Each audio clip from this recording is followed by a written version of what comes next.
يستطيع الجيش حسم التمرد وهزيمة قوات الدعم السريع؟ تفضل. أنا ذكرت قبل، برضو ذكرت أنه ناس دارفور ما تدعم الجيش، ما تقيفوا مع العساكر. ده جزء من الكلام ده. أول حاجة، الجيش السوداني ده ما جيش قومي وما جيش وطني وما مؤسسة شرعية، وده استنادا لوصفه له من البداية أنه الجيش يتكون كمرتزقة مستعمر وليس جيش تحرير. ومرتزقة المستعمر كان المستعمر بيستخدمه لمصالحه وبقود ضباط إنجليز وضباط مستعمرين، والجيش تحت ثمن من إيالنا لحروباته الداخلية لقمع الثورات في الداخل. والجيش ده استخدموه لقمع أبشع الثورات، ثورة الأنواع وثورة الزاندي وثورة الدينكا، ده مهم جدا أنا نذكر. ثم ثورة قمعوا برضو غزوه دارفور وقضوا على السلطنة دارفور. قبل سلطنة دارفور قضوا على السلطان عجبنا ابن أروجة في جبال النوبة بنفس جيشنا ديل ذاتهم، واستخدموه برضو لغزو دارفور وغزوا به سلطنة دارفور وقضوا عليه. وكانوا بالمناسبة الرقباء الجيوش كلهم من الشوايقة بالمناسبة، وفي اللي دخلوا دارفور حتى في معركة برنجية. أوكي. وكذلك دخلوا قضوا على ثورة الشهيد السحيمي، وواحد من أبرع الثورات اللي قامت في دارفور خلال 1921. وطبيعة الجيش الاستعماري ده استمر بعد ده لما تكونت دولة، أيضا دولة غير شرعية، دولة الجلابي، واستخدم نفس الجيش ده في حروباته ضد المجتمعات الزنجية في الجنوب. بدأ بالتوريد، ثم بعد ذلك المجتمعات الزنجية في مناطق جبال النوبة ومناطق جبال الفنج، والمجتمعات الزنجية في شرق وفي دارفور آخر شيء.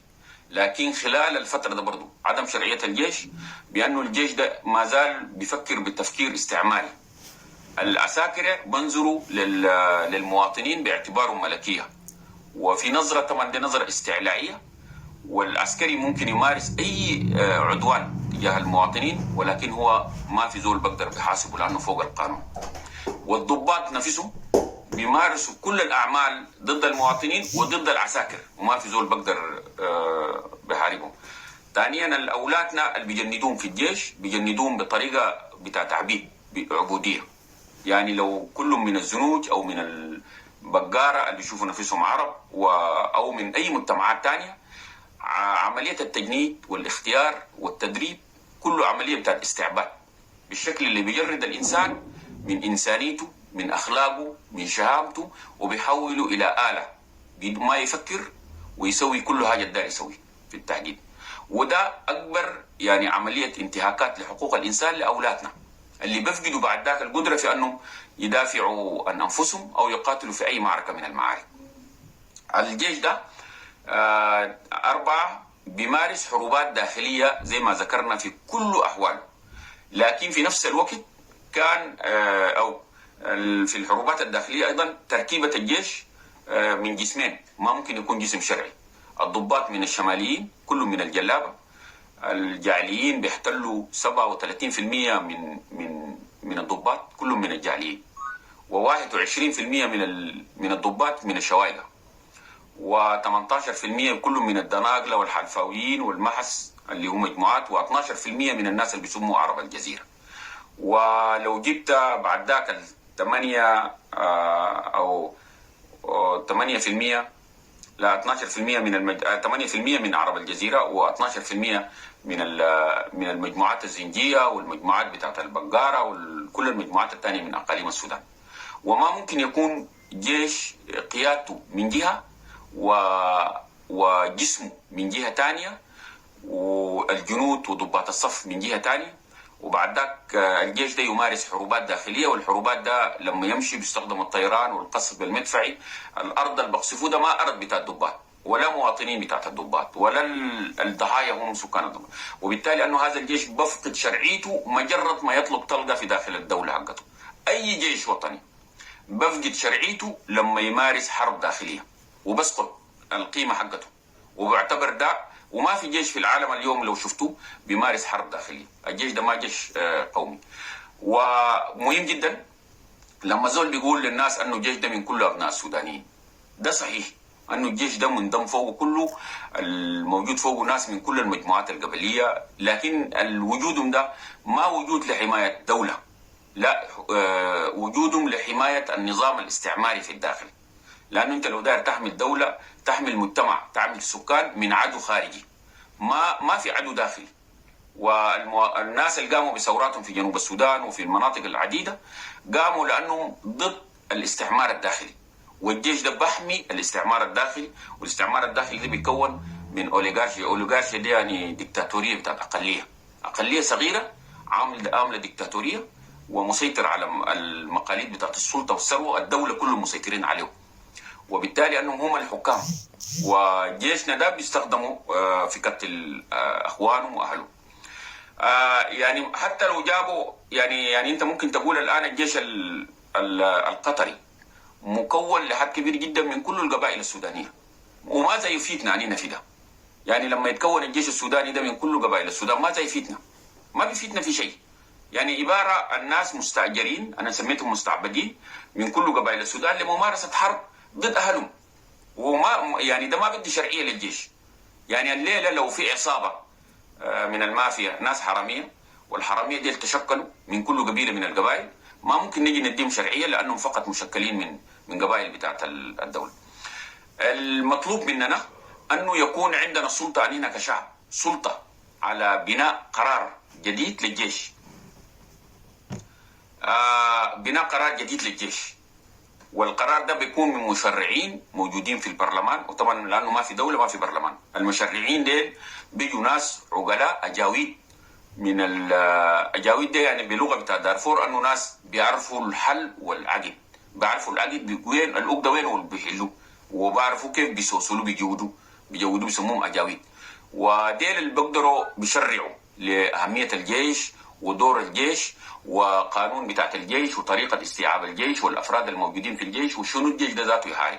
إذا لم يكن ده الجيش ده فقط ما عنده شرعيته من البداية أصلا، لأنه جيش زي ما قلنا مرتزقة استعمار وبيستخدم حروبات داخلية، سقط أي مشروع عنده. الناس دي لو دارين يحلوا الكلام ده وأنه يمشوا لقدام والجيش ده ما يمشي، أول حاجة يعلنوا الإشكالية الهيكلية والبنيوية والأداء الوظيفي الخطأ بالنسبة للجيش، يعلنوا حدثة ما يقتلوا المواطنين ولا يفرضوا حرب. يعني ما تفرض حرب، ما في جيش بعمل أرضه هو ومواطنينه والمدن حقته ميدان بتاعت معارك. ده ما بحصل ولا في عقلانية برضو. يعني ما حصلت أنه يشيلوا في أي دولة من دول العالم، وبالتالي أنه ده الجيش ده هو الخطر الحقيقي ضدنا خلال الحروبات اللي خاضه الجيش. وبالمناسبة أنا الدور اللي فات كلمته ونكرر لكم مرة تانية، أنا من الناس اللي مخضوعين كنا في الدفاع الشعبي، الطلبة بتاع أسامة بن زيد اللي آخر طلبة قبل ما يجي الخدمة المدنية، ومن الناس اللي شاركوا في الحروبات بتاع جنوب السودان ك يعني طلبة بتاع أسامة بن زيد في الدفاع الشعبي القديم. ولاحقا لما جيت الجامعة نفس طبعا أنت لما تمشي هناك وتقبل تجي أوتوماتيكيا أنت كوس وجزء من الجبهة الإسلامية ومن المجاهدين. ومعرفتي اللي أنا عرفته من الجيش من خلال وجودي العملي في داخل الجيش ده من ميليشيات القدامى الموجودين في الجيش كميليشيات بتاع الدفاع الشعبي. ومهم جدا أن نذكر أنه كل الضحايا اللي هسي موجودين هو امتداد لضحايا سابقين. الجيش ده مارس في حروباته ده وقتل، الجيش قتل نفسه بنفسه، الربع أو تلت الجيش قتل نفسه بنفسه. الضباط ومكتب الاستخبارات العسكرية الموجود للشماليين بيمارسوا أبشع أنواع التعذيب ضد أفراد الجيش نفسه، والأفراد اللي بيخالفوا تعليمات واللي ما بيكون عندهم استعداد لأنهم يقاتلوا أهلهم واللي بيرفضوا أنهم يشاركوا في حروبات داخلية بيتم قتلهم بطريقة بشعة، سواء كان أفراد أو جماعات أو سرايا أو كتائب بأكمله. والجيش نفسه كان بقصف جنوده وبقتلهم. وفي جيش برضو ماتوا بالإهمال، لا أكل لا شراب في جنوب السودان ده، ماتوا بالإهمال. فلذلك لما جو في حرب بتاع دارفور غالبيه الجيش ما كان عندهم نيه بيحاربوا المتمردين، الرغم انه قبل في مساله بتاعت النهب المسلح الجيش مارس ابشع انواع الاعتداءات على القرى بتاع حماده، قرى بتاع الشجيرات وبن جلود، قرى بتاعت الزغاوه، الحلال بتاعت الداجو. الجيش ديل ارتكبوا جرائم بشعه جدا خلال الفتره ده. ولما جاء وحتى في الحروبات الاهليه كان بيوزع الاسلحه للقبائل العربيه ده، وانا شهدنا الكلام ده لما برهان نفسه كان بيوزع اسلحه وبيبيع اسلحه ذاته للقبائل العربيه في دار المساليد في 1997 لغايه 99 ده انا كنت معه هناك في دار مساليد، وهو كان سكرتير للدابي وكان برتبة رائد، وكان بيبيع الأسلحة ده للقبائل العربية، وبيبيع الأسلحة أيضا للميليشيات من أولاد المساليد اللي كانوا في تشاد، في الجانب بتاع تشاد. الجيش الموجود هسي ده خطره نمرة واحد، بجند أولادنا في داخل الجيش نفسهم لإبادتهم ولقتلهم ولانتهاك حقوقهم، وده ما في مجتمع أصيل باسمه لأولاده يستخدموهم بطريقة استعمارية عند الضباط. يجب أن نحرر أولادنا من الجيش، وأولادنا ديل ذاته حاولوا بالمناسبة 3 مرات أن يقوموا بثورة ضد الضباط في تاريخهم ده، وما في زول دعمهم من جنود وضباط صف الجنود. ثانيا الجيش لما فشل في أنه ما بقدر بواصل حربه ضد المدنيين في دارفور أو في مناطق بتاع جنوب السودان، كان بيمشي للبدو رعاة البقر والإبل، والإبل طبعا أول مرة يشاركوا في دارفور، لكن زمان كانوا بيجندوا رعاة البقر بتاع كردفان، وبودوهم يحاربوا بهم ضد المجموعات الزنجية في جنوب السودان. ولأنهم ديل بدو ومحرومين، أنا قبل قلت الجمجويد ضحايا مرتين، ضحايا تهميشهم من الدولة وحرمانهم من الدولة من حقوقهم في التعليم وحقوقهم في الصحة، وطبعا ده ما بنفي مسؤوليتهم الإنسانية، هم ذاته يتمردوا ويرفضوا أن يمارسوا أعمال وانتهاكات، ده ما برفض مسؤوليتهم الإنسانية والأخلاقية حقتهم، لكن الدولة نفسها حمشتهم، ثم بعد ذلك بيجي بيستغلوا. وأبشع أنواع الاستغلال لما يستغلوا المسيرية والحوازمة وقال لهم تطبعوا القطر تدخلوا لواو، ومذكرين زمان ده كانوا بيشيلوا ناس بركبوا حصينهم وعرايا، زول اللي لابس سروال وعنده باخه اللي بيشيل فوقه بليله وبجري ورا قطر عشان يحميه من الحركه الشعبيه ده، يسموهم انباخه لا جنسيه ولا بطاقه. واجر هذا المسكين اللي بيجري وراه انه البندقيه ده اللي اديناه والجيش بديه، الجيش السوداني والحكومات السودانيه بديه بندقيه، انك لما توصل لواو والقطر ده وصلتوه بسلام البندقيه دي تشيلي، خلاص ده اجرتك تشيله. وده واحد من ابشع انواع الاستغلال والاساءه للانسان. وانباخه او جيش المراحيل وانباخه، دي الانباخه اللي بيطبوا القطر ده ميليشيات، والميليشيات ده كانوا بيشتبكوا برضه مع المجموعات الزنجيه وبهجموا على الدينكا وبيشيلوا ابقارهم، والدينكا بهجموا عليهم وبيشيلوا ابقارهم ده وبيتسلحوا من الدوله. وهذا الاستغلال حصل في جنوب السودان، ومدنيين كتار جدا تعرضوا لابشع انواع الاساءات من ضمن الاعمال اللي قام به ميليشيات انباخه. ثم جاء جيش المراحيل، والمراحيل بيختلف تماما من جيش انباخه، الميليشيات بتاع الانباخه. المراحيل ديل بدوهم سلاح وهم ذاتهم بحرسوا بقرهم اللي بمشوا رحله الشتاء والصيف جنوب وبيقبلوا بجو، وده ميليشيات اسلحتهم من الجيش وبيسلحوهم، وبيقولوا انه الجيش بيقول لهم انه تقاتلوا التمرد. وكلمه التمرد في الوقت ده او الانيانيا برضه بالمناسبه كلمه فضفاضه ما بيميز ما بين المدنيين من الدينكا والنوير والجنوبيين وما بين اعضاء الحركه الشعبيه، واي زول جنوبي كان متهم. والاخطاء ده ما يتكرر عندنا بالمناسبه، زي ما انه تورابورا، كلمه تورابورا اللي كان موجوده في دارفور ما بيميز الزغاوه لما يكونوا مدنيين او الفور يكونوا مدنيين عاديين في سوق ليبيا وما بين ناس كانوا تابعين لحركه التحرير او حركه العدل. كلمه كانت فضفاضه وادى الى انتهاكات حقوق الانسان من جديد. ومهم جدا اننا ندقق زي ما قبل قلت كلمه جمجويد برضو ما في عرب نساء واطفال وفي ناس معارضين للمشروع، وما اي عربي كده بس طوالي نقول له جمجويد ونجي نحاربه.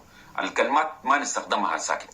الجيش بتاع المراحيل ده كانوا برضو مفتوح لهم وأنكم تشيلوا بقر الناس، وبيشيلوا أطفال من الجنوب وبودوا العيال اللي بيشيلوه من الجنوب بودوهم للشمال.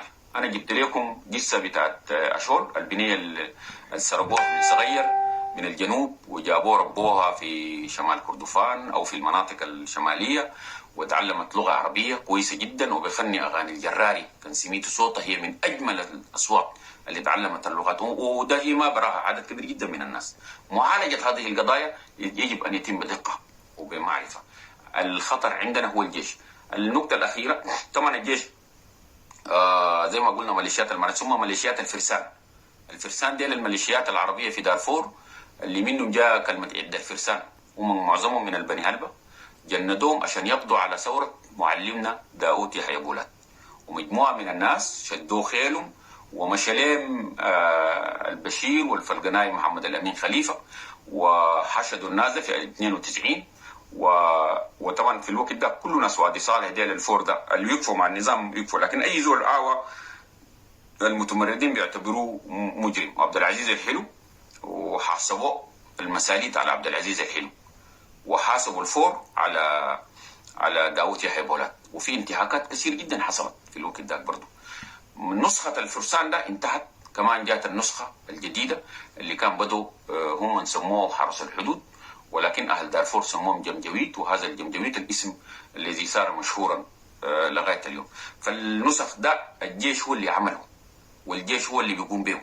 الآن لما أنت تقيف مع الجيش ومعناتك أنت ميليشيا جديدة من المواطنين زيك، وميليشيا بتاعت الدفاع الشعبي بالمناسبة عبارة عن تنظيم لميليشيات المراحيل، لا تنظيم ميليشيا نسخة جديدة من المدنيين في الشمال أنه يقيفوا مع الدفاع الشعبي والميليشيا. والدفاع الشعبي بدأ في الثمانينات عند الصادق المهدي، ولما راجل أخيته جاء للحكم حسن الترابي استغل الميليشيا ده، الميليشيا بتاع الدفاع الشعبي ده، وقام زات عليه. وانت ممكن تسأل اي زول كم عدد المواطنين السودانيين او الناس العساكر اللي ماتوا في الجنوب، مقابرهم وين واسرهم يعني وين واهالهم وين، وشنو اللي الدولة دي قدمت لاسرهم. الجيش بفرض تجنيد اجباري، وهسي ممكن يكون بدا حاجه اسمه الكشات، واللي كان التجنيد الإجباري ده كان مفروض بشكل على طلبة المدارس، يعني ويعني إجباري بشكل غير هي إجباري بشكل يعني بشكل من الأشكال، أنه كان أمل إجباري أنت في تمشي تتدرب وتكون دفاع شعبي، وبعد ذاك ممكن تمشي تشارك في العمليات. ده جريمة. ومعظم الأطفال اللي أنا مذكر لما مشينا في الدفاع الشعبي في ناس أعمارهم 12 سنة، أعمارهم 13 سنة، 14 سنة، وأنينا الكبار كنا دخلنا في ال18. ومهم جدا أننا نعرف ده واحد من الجريمة ضد، وده الجيش اللي عمله، وده ما في زول بقدر بسأل أنه نازل ماتوا وين وأسرهم وين وأهلهم وين. كمان كان بلق القبض على مجموعة من الشباب الفاقد التربية والموجودين في المدن، وبيتم تجنيدهم وبزيد بهم في الحروبات، والعملية دي الآن بجري، وده كله عمليات إجرامية مفترض الجيش ما يقوم بهم. فالجيش ده ما ممكن يكون جيش شرعي، لا بد من أننا نقوم بتغيير مؤسسة الجيش ضمن كل المؤسسات الثانية. شكرا.